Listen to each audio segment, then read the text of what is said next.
Why the hell are you thinking of ditching your daughter's wedding celebration? The angry yell of a young woman can be heard over the phone. I did indeed receive the wedding invitation 3 months ago, but I thought I properly sent back not attending. Yet the woman is fuming, claiming that because I bailed at the last minute, the ceremony was ruined and I should take responsibility. Confused, I repeatedly explained that I had told my absence. However, the woman's response was something I did not anticipate at all. My name is Alicia. I have a childhood friend named Mike who lived next door, and our families have been close since we were kids. Mike, 2 years older than me, moved away for college and after graduating got a job at a big company in New York. I went to a local college and got a job at a small local company. Soon after, Mike got married to a college classmate, and I attended the wedding as a friend of Mike's. 3 years into their marriage, they had a daughter. Their daughter's name is Bella. They sent me pictures and videos, and Bella was very cute. Mike has good features, so I thought Bella took after him. Their noses were very similar, and Mike seemed to adore Bella to the point of spoiling her. His wife seemed to be a kind person, and Mike seemed to be living a happy life. Everything seemed to be going smoothly, but 2 years after Bella's birth, Mike surprisingly divorced his wife and came back home with Bella. The reason for the divorce was his wife's infidelity. Apparently, she had been having an affair with her ex-boyfriend for about a year, and Mike could not forgive her. He obtained custody of Bella and returned home. Alicia, it's been a while. I still can't believe my wife was cheating.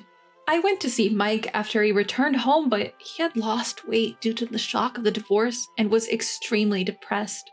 He couldn't get over it, calling his ex-wife a lowlife for cheating and expressing resentment towards her. Even though he was doing his best as a father, Bella, still only 2 years old, was missing her mother and crying a lot. Worried about Mike and Bella, my family visited them regularly, provided emotional support to Mike, and helped take care of Bella. Over time, Mike gradually regained his spirits. Around the time Bella started kindergarten, she started calling me Mom. Because I saw Bella frequently and often looked after her, she became very attached to me. People around me said Bella needed a mother, and since I hadn't had a boyfriend in a long time, I decided to marry Mike for Bella's sake. I didn't have romantic feelings for Mike, but our parents were good friends, and with strong persuasion from those around me, I felt more swept up into the marriage. Still, once I decided to get married, I made a strong vow to take care of Mike and Bella with all of my heart. We rented a condo a little away from our parents' homes and started our new life as a family of 3. I had been working hard as a full-time employee at a local company, but I quit my job to dedicate myself to childcare, as Mike wished, and became a stay-at-home mom. With support from both families, Bella grew up healthy and vigorous. We had our share of difficulties, but the 3 of us were living happily.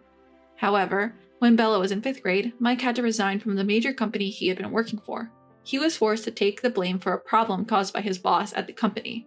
Even though he pleaded innocent, his boss's influence was powerful, and it seemed that nobody wanted to help him for fear of getting involved.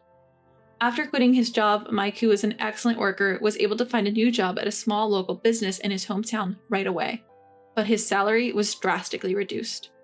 When the family's finances tightened and we couldn't afford the rent for our current apartment anymore, we decided to move to a cheaper, older, and smaller one.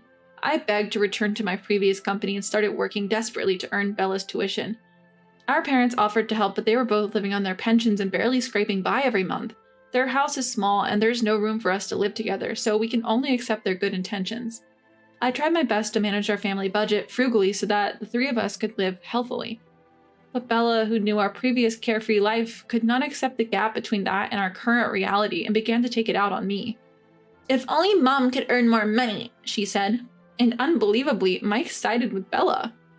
I couldn't hold back my anger because if Mike hadn't been fired in the first place, we wouldn't have to live such a hard life, and it led to a big fight. Perhaps because of such a marital life, Mike had an affair. Bella was now in her sophomore year of high school, just old enough to choose which parent to live with, but still needing a guardian. Comparing to his previous job at a large company, Mike's salary had been extremely reduced, but it was still higher than mine. Thinking about Bella's future, I thought it would be best to leave it to Mike. When I consulted with her, Bella herself, returning from school, said she would go with her father. "I live with Dad and my new mom. My new mom is unlike you. She is a rich lady. Plus, she started her own company and is popular as the beautiful CEO everyone's talking about. Being with you is just poverty-stricken and you're a stranger without a blood tie, right? It's okay to live miserably alone in the shabby apartment forever, isn't it?" Bella was already calling Mike's mistress Mom. I was speechless at Bella's unbelievable insults and calling me you. Just then, Mike came home with his mistress. True to the name of the beautiful CEO everyone's talking about, the mistress who introduced herself as Kathy was a very beautiful woman. Kathy threw a wad of bills in front of me without even a greeting, a smug smile on her face. Here's the compensation for the affair. It's $80,000 in total for me and Mike. If you want it, I'll be generous and give it to you, so pick it up. In my anger, I wanted to throw it back at her, but I took a deep breath and picked up the bills. Then Mike and Bella pointed at me and laughed rudely, saying I was vulgar and poor. Kathy, with a triumphant look on her face, said, So we've settled. All you need to do is write a divorce paper right away and never show up in front of us again. We've even paid the compensation, so don't bother us with a lawsuit later. With that, the three of them left, laughing at me. I clenched the wad of bills tightly. I wanted to retort, and I felt like slapping all three of them in the face. However, considering it as alimony for two people, $80,000 was higher than the going rate. I realized that I wouldn't be able to win that amount even if I took it to court, so I decided to use the money to start my life anew.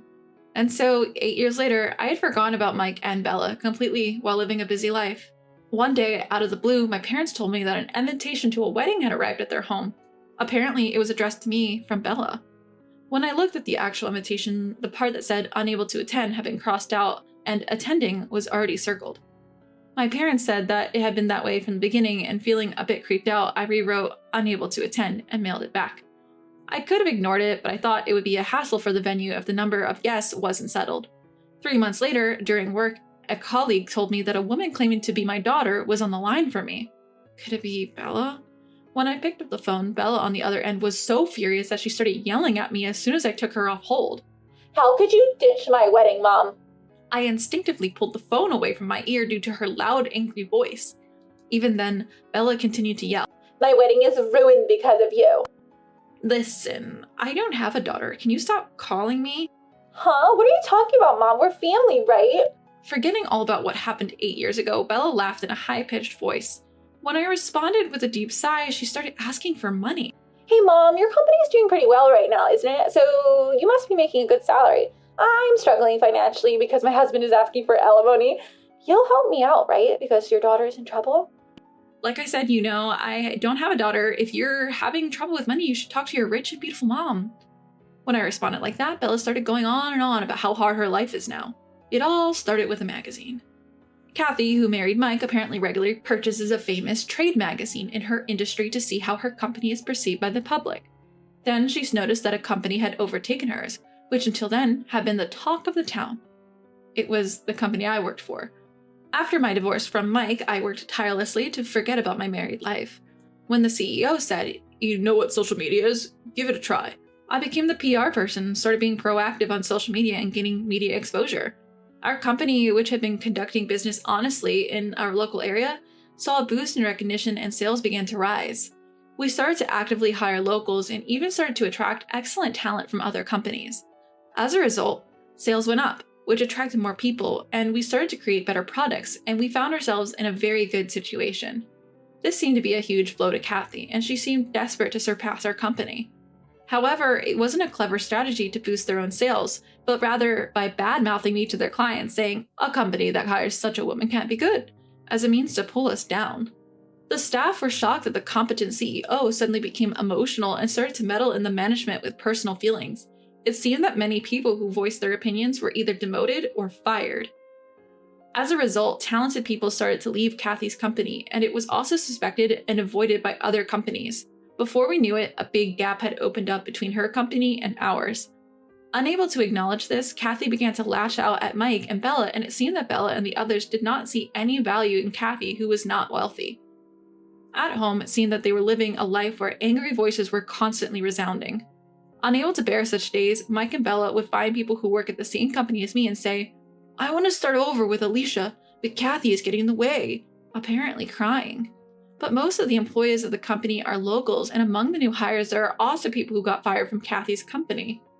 Naturally, everyone knew about my relationship with Mike, so they were not treated by anyone as a shameless parent and child. Despite this, the two of them who wanted to get close to me again by any means thought if they invited me to Bella's wedding, I would not be able to decline, so they sent an invitation. Even if I returned it as an absence, they would treat me as present and advertise me widely to the guests. However, on the day of the wedding, I was absent. Moreover, because Bella disliked Kathy sitting in my mother's seat, they ended up having a big fight in the wedding venue, despite it being a place for celebration. Eventually, the disgusted guests left and Bella was served with divorce papers from the groom, who saw her true nature. Mom, come back home soon. Your company is money, right? I'll kick that woman out next time. Let's live together as three again. I'm in trouble if I'm blamed for not going as planned, involving people arbitrarily. Every time Bella calls me mom, I, who get a headache, repeatedly say, "We're not parent and child anymore, so stop contacting me," and I hang up. But since they keep calling over and over again, I consulted my boss and registered not only Bella's but also Mike's phone number as a nuisance call to the company. Perhaps they didn't have the leeway to call from a different number. I was able to have peace during working hours. When my work was over and I was on my way home, Bella, Mike, and Kathy were all waiting together. Bella, as always, accusing me of being heartless, Mike repeating his demands to get back together. Kathy was shouting at me to pay her money because I was breaking the promise of settlement by getting involved with Mike and the others. Hey Bella, if you're struggling with money, wouldn't it be solved if your dad found a new rich mom? And Mike, you're the one who left with the other woman, so if you ask for a reconciliation with your ex-wife, me, it looks like you're a man who was also dumped by your current wife. Is that okay with you? Both Mike and Bella, who had been so nosy, quietly closed their mouths. Finally, I looked at Kathy and smiled. I've kept my promise to you. I haven't contacted these folks on my own. It's not me who's bad here. Isn't it these two trying to ditch you and sneakily getting in touch with me? I quickly turned and headed back to the office. Behind me, the sound of 3 people hurling insults at each other echoed. With those people in my peripheral vision, I reported to the police that a squabbling family was on the brink of physical altercation. On the way home via a different route, I also contacted my parents' house to inform them that the actions of the 3 were becoming more intense. It just so happened, Mike's parents were also at home and responded with a reassuring, "If they show their faces, we'll give them a good beating." I asked them, please don't hit them, just keep the doors locked and avoid meeting them, before ending the call. When I went to work the next day, many people asked if I was okay. Apparently, after I left, the 3 really got into a brawl, and many police officers had to rush over in their patrol cars. Even with the arrival of the police, the trio remained agitated and didn't care about the attention they were garnering. Eventually, they were each put in a patrol car and reasoned with, but given it was rush hour, many people ended up witnessing the scene. Among them were Kathy's company employees and partners, resulted in several deals being called off. Kathy, a headstrong businesswoman who was so engrossed in her resentment towards me that she neglected her business, ended up bankrupt. Being a wealthy heiress, she seemed to have sought her parents' help, but was apparently told to take her responsibility for her actions and left to fend for herself. While Kathy was sorting out her business, Mike quickly took Bella and got divorced. After the divorce, Mike and his family returned to their in-laws, where, true to their word, Mike's parents gave them a piece of their mind and severed ties, telling them never to show their faces again. Since the people around our parents' home knew us well, they felt uncomfortable and quickly moved to a different town. He was dismissed after a string of unauthorized absences, having run off without even submitting a resignation notice. Bella seems to be working at her job, but is struggling to repay the wedding costs that were demanded by the groom she had left high and dry. All 3 of them came to my workplace, but my understanding bosses and colleagues protected me, and my subordinates quickly reported them. The persistent trio eventually gave up when a hefty male security guard was placed at the company's reception, finally bringing the situation under control. Since then, I've been living my life devoted to my work so as not to remember those 3. Thanks to the competent personnel from Kathy's company coming for job interviews, our boss is over the moon. I'm making a conscious effort to live each day without letting money get to my head and changing my attitude or abusing others.